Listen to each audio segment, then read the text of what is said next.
I think events such as this are really important for, certainly for sort of GCs, for senior lawyers, because, beyond the simple fact of networking and knowing what your peers do, I think it's an interesting sort of informal way of understanding what's going on in the marketplace, not just within one's own industry, because a lot of the sort of conferences I go to end up being sports specific, which are great, very useful, but you end up with a much sort of narrower sort of niche perhaps of the people that you're talking to. So I think something like this, where you've got a much bigger spread of industry, because frankly we're all coming up against by and large the same sort of issues, the same problems, the same challenges. So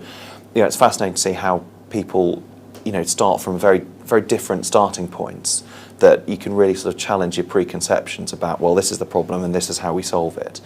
Whereas, in fact, actually, if you think about it, the problem might be ever so slightly different and might be solvable a very different way. So in terms of that learning and building those contacts, not just for now, but the people you've met in this sort of environment, that frankly you'll come up against. It may not be this year, it may not be next year, but the fact you actually met these people and shared a drink or shared lunch or shared dinner is hugely important. I think it just enables you to sort of do business, have those sort of conversations a lot more productively further down the line.